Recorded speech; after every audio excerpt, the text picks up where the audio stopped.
नमस्कार दोस्तों, welcome back at my YouTube channel rail and metro OHE technical crew.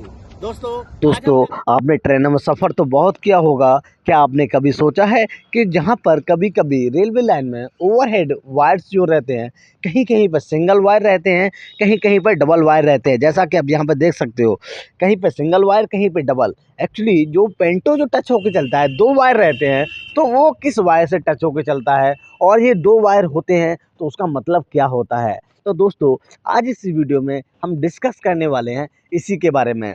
तो ये क्यों रखते हैं और इसका रीज़न क्या है और इसका पैरामीटर्स क्या है। चलिए दोस्तों आज हम इसके बारे में डिस्कस कर लेते हैं। जैसा कि आप स्क्रीन पर देख सकते हो, यहाँ पे हमारा ओवरलैप है। जैसा कि आप देख सकते हो यहाँ पे ये हमारा ओवरलैप है, यहाँ पर दो वायर है। तो जहाँ पे भी दो वायर होते हैं मतलब उसको ओवरलैप बोला जाता है। ओवरलैप दो प्रकार के होते हैं, इंसुलेटेड ओवरलैप, अनइंसुलेटेड ओवरलैप। तो ये वाला अनइंसुलेटेड ओवरलैप है जो ओपन सेक्शन में होता है।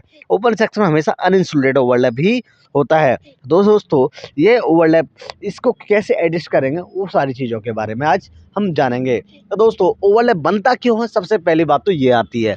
तो ओवरलैप बनने का एक रीज़न है, जहाँ पे भी आपका एक शॉट स्टार्ट हो रहा है और आपका एक शॉट ख़त्म हो रहा है। ऐसा क्यों होता है, कभी भी आपने देखा होगा रेलवे लाइन काफ़ी लंबे लंबे किलोमीटर तक रहती है।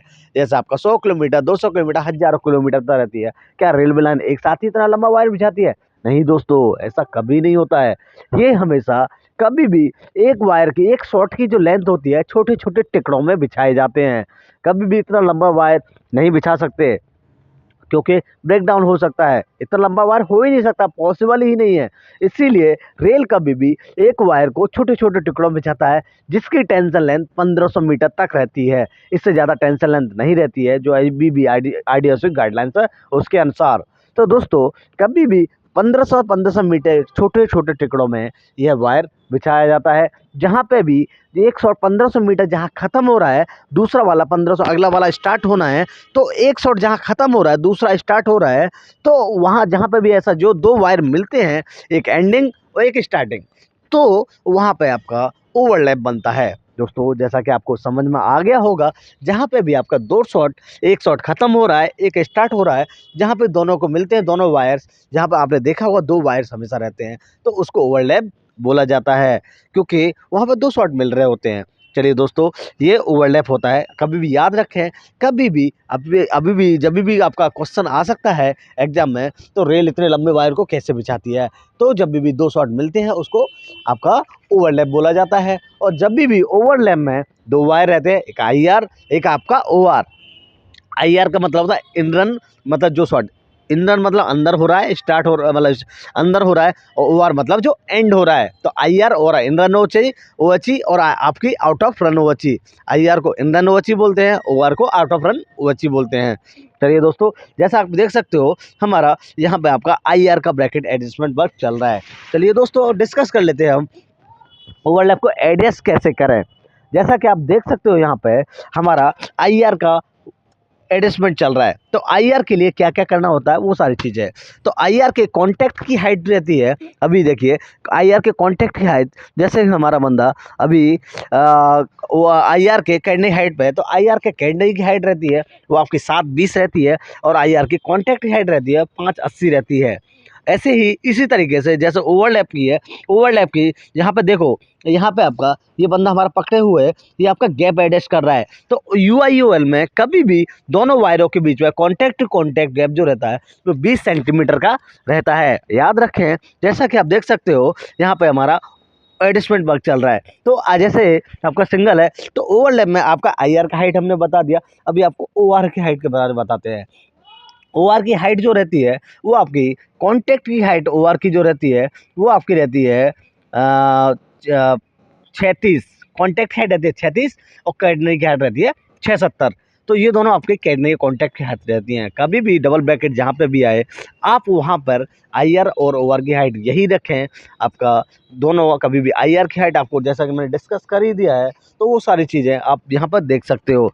तो दोस्तों इस तरीके से आपको कभी भी जब ओवरलैप एडजस्ट करना है तो ये सारी चीज़ों को ध्यान में रखना होता है। IR की जो इनकम रेंज रहती है वो आपकी 140 रहती है, और OR की इनकम रेंज रहती है वो 40 रहती है। और आपका जो OR का स्ट्राइकर है वो हमेशा 0 रहता है, और आपका IR का स्टैगर है, एक पे आपका +200 जैसे भी जब रहेगा, कैड नहीं कैड +200 और -200 जहाँ पे भी जैसे ज़रूरत पड़ेगा, एक ब्रैकेट पे प्लस प्लस रखेंगे, दूसरे पे माइनस माइनस रखेंगे। तो ये सारी चीज़ हमें ध्यान देनी होती है। और कभी भी जब भी आप ओवरलैप को एडजस्ट करो तो कभी भी स्पेन टाइप के ड्रॉपर का यूज करें। जैसे आपके IR वाला जैसे भी स्पेन है, जैसे जितना भी स्पेन है, आपको मान लो 45 का स्पेन है सपोज दैट, या 54 का स्पेन है, तो आपका जैसे 54 का स्पेन है तो उसमें आपका ए टाइप का ड्रॉपर यूज करें, जो आपका 140 से 140 इनकम रेंज रहता है। और जब आपका 140 से 40 इनकम रेंज करना है, जो ओवर होता है शॉर्ट, उसमें ई टाइप का ड्रॉपर यूज करें, जिससे कि क्या रहेगा, आपके समय की बचत होगी। आपको ओपन ड्रॉपर से करोगे तो काफ़ी टाइम लग जाता है। तो दोस्तों कभी भी आप ओवरलैप को एडजस्ट करें तो आपका स्पेन ट्रैप का ड्रॉपर ही यूज करें। आपका जब भी ओवर वाले में शर्ट में यूज़ करें तो ई टाइप का यूज करें। आपका स्पेन ड्रॉपर जो नॉर्मल IR वाले में यूज करें तो आपका ए टाइप का ड्रॉपर यूज करें। स्पेन ड्रॉपर पूरा फैब्रिकेट आता है।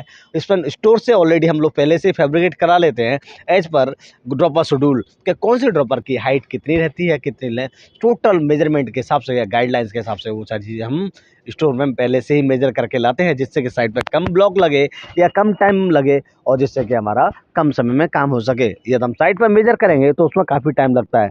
तो दोस्तों यही सारी चीज़ें रहती हैं। अब जानेंगे हम स्विपिंग जोन के बारे में। तो UIOL में स्विपिंग जोन आपका कम से कम आपका 7 से 13 मीटर के बीच में मिल जाए, सबसे बेस्ट है।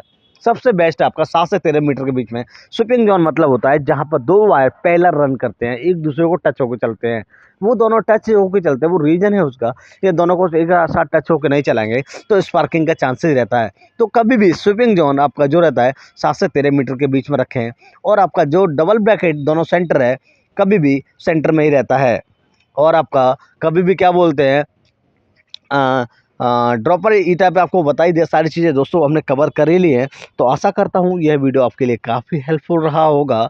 और दोस्तों आपको इसी तरह की और भी वीडियो चाहिए तो हमारे चैनल पर आप बने रहें, जिससे कि आपको OHE से लेकर रेलवे से लेकर के आपको सारी जानकारी मिलती रहे। चलिए दोस्तों अब हम डिस्कस कर लेते हैं अनइंसुलेटेड ओवरलैप में आपका जैसे आपका गैप कितना रहता है। तो वो आपको बता ही दिया है, अनइंसुलेटेड ओवरलैप में दोनों वायरों के बीच में 20 का गैप रहता है। आपका 2 टाइप के ओवरलैप होते हैं, एक आपका 3 स्पैन, एक आपका 4 स्पैन। तो हम लोग 3 स्पैन में अभी काम कर रहे हैं, जहाँ पे आपका हो रहता है 3 स्पैन आपका सिंगल मतलब टेंजेंट ट्रैक में रहता है, जहाँ सीधा ट्रैक रहता है। और 4 स्पैन आपका कर्वेचर, जहाँ कर्व रहता है। और आपका देखिए कभी भी स्टैगर जो रखते हैं, आपका जो स्टैगर आपका IR का स्टैगर, कभी भी जो IR और OR है, उन दोनों का स्टैगर अलग अलग रखना पड़ता है।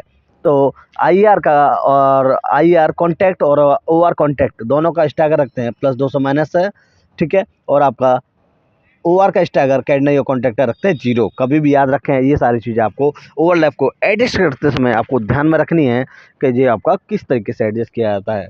चलिए दोस्तों आशा करता हूँ वीडियो आपको पसंद आया होगा। और आपको इसी तरीके और भी नॉलेज चाहिए, आप हमारे चैनल पर बने रहें, हमारे चैनल को सब्सक्राइब जरूर कर लें। Thank you so much for watching the video till and. मिलते हैं बहुत जल्दी एक नई वीडियो के साथ। दोस्तों आपको रेलवे OHE से और भी वीडियो देखनी है या आप देखना चाहते हो, नॉलेज लेना चाहते हो, तो डिस्क्रिप्शन में हम वीडियो का लिंक दे रहे हैं, जिससे पे आपको रेलवे से जुड़ी और भी जानकारी आपको मिल सकती है। Thank you so much for watching the video till and. मिलते हैं बहुत जल्दी एक नई वीडियो के साथ, एक नई जानकारी के साथ। बहुत जल्दी कल मिलते हैं अगले आने वाले नए दिन में। Thank you so much.